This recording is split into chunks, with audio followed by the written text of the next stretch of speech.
Hi, everybody.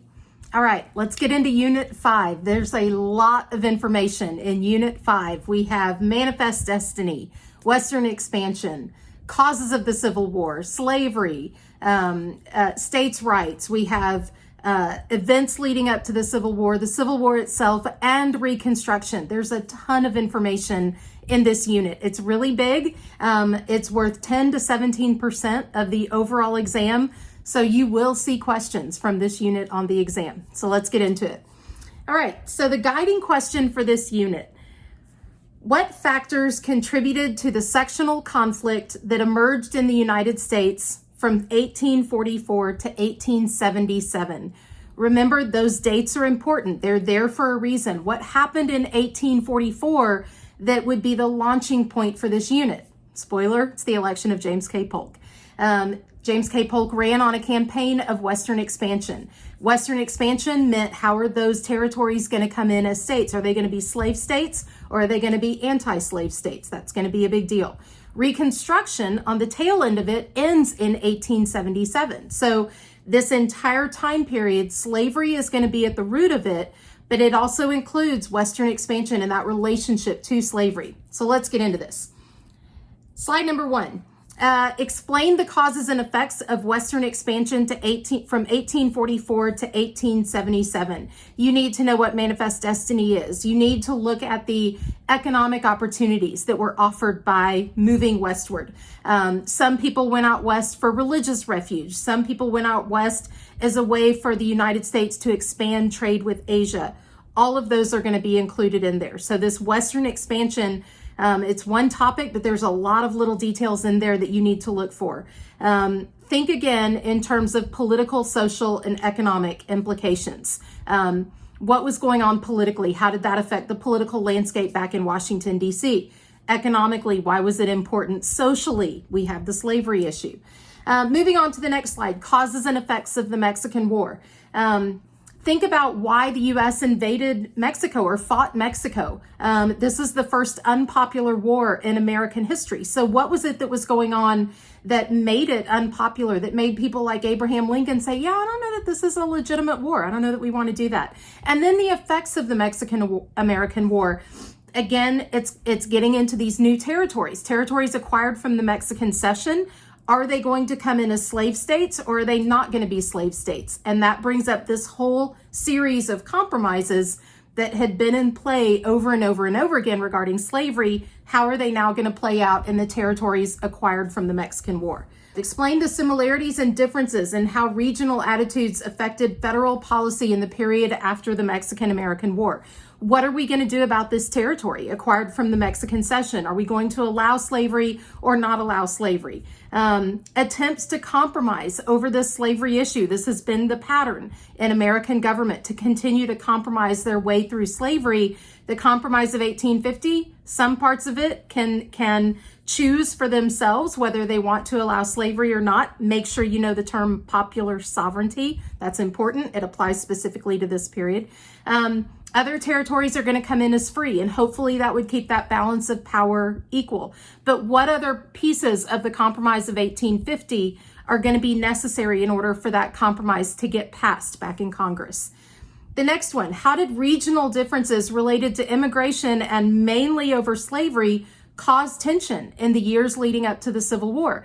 This is where we get into the Irish immigration and the German immigration, and there's a rise in nativism, and kind of parallel with that rise in nativism is a rise in slavery sentiment. There's race at the factor of all of it, and economic differences at the factor of all of it. The North relied on free labor. It was a manufacturing economy. But the South relied on slave labor. The only way the Southern economy was going to be profitable is if they had slave labor. Along with that, you have the growth of the abolitionist movement that's running parallel as part of the reform movements that we talked about in Unit 4. So this abolitionist movement attempting to abolish slavery as a moral wrong, as a moral ill of society, that's going to come into play during this time period.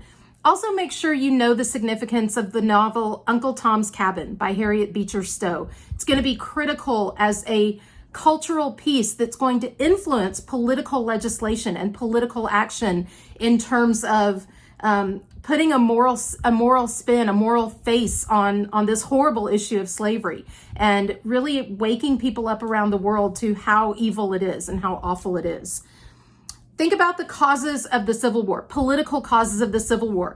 There have been a series of compromises, really since the inception of the United States. And you have another series of compromises working their way through the 1850s. You've got the Kansas-Nebraska Act. Make sure you know what that is and the implication of it. It led to Bleeding Kansas. It led to what some historians refer to as the first blood shed over the issue of slavery during the Civil War. We have the Dred Scott decision where the Supreme Court weighs in, and the Supreme Court says that slaves are property and that the Constitution does not allow the government to prevent property in certain areas. Well, what is that going to mean in terms of slavery, in terms of who can own slaves where? And then think about the growth of sectional political parties. This time by 1856, we have political parties that are growing up specifically around the interest of what is good for their region of the country, North versus South versus West. The Democratic Party splits, and we see Northern Democrats and Southern Democrats, which dilute the Democrat vote. And then we get into the election of 1860. Lincoln is running in the election of 1860, one of 4 different candidates.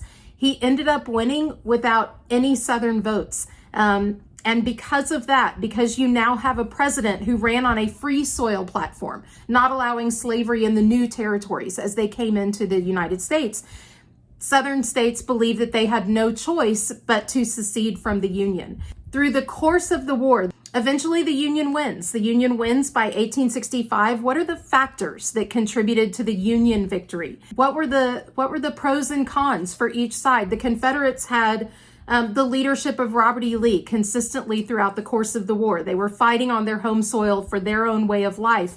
But the Union strategy was 3-pronged. They believed in blockading the coast.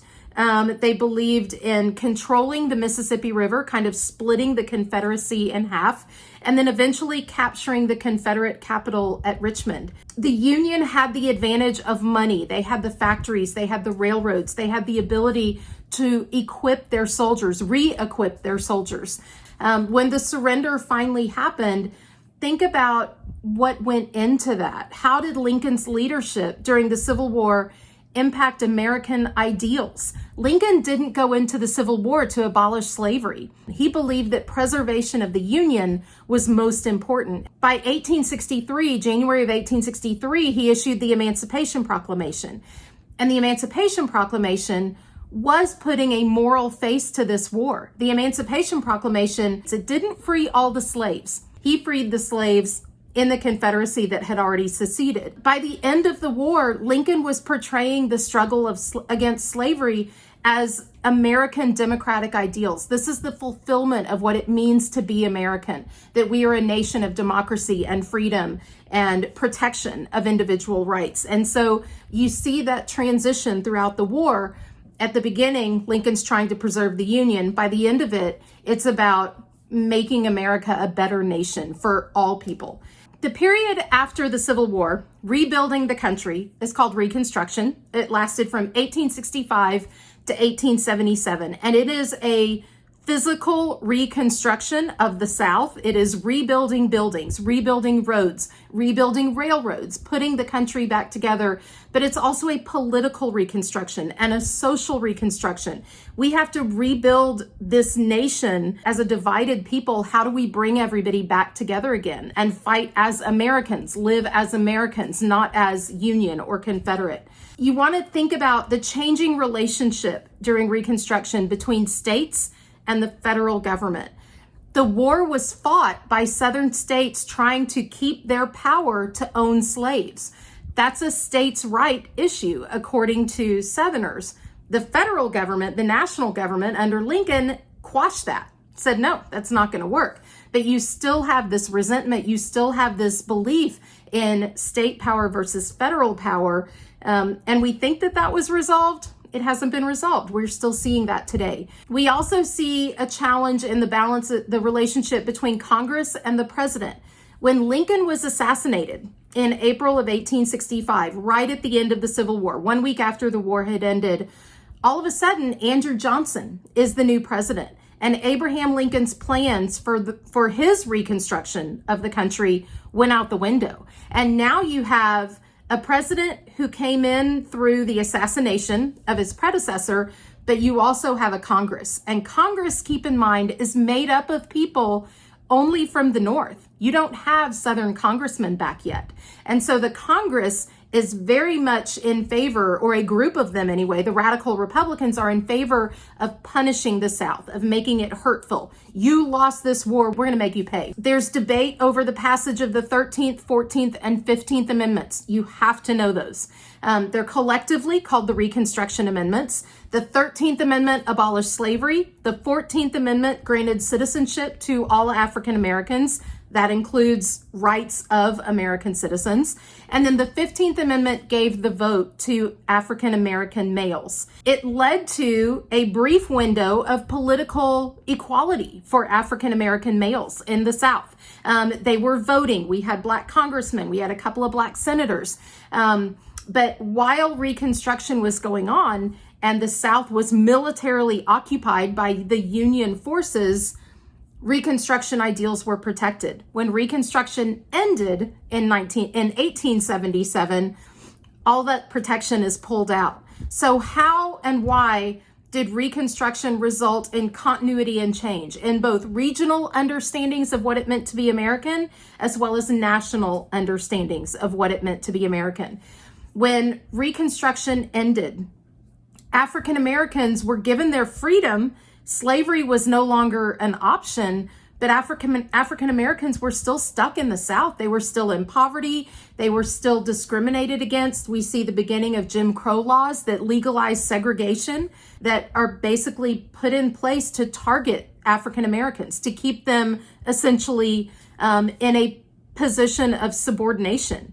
We see a growth of violence. This is when the KKK is born. Southern laws are passed targeting a specific population group. And that's where we see the basis for civil rights court cases well into the 20th century. We still see a lot of that stuff today. The roots of a lot of racial inequity and imbalance in America, there was this brief window during Reconstruction where those were set aside and somewhat protected. African Americans were somewhat protected by the Union military in an occupation position. Once Reconstruction ends, that protection goes away. We'll get into more in the next unit, Unit 6 on the Gilded Age. Y'all have a good day.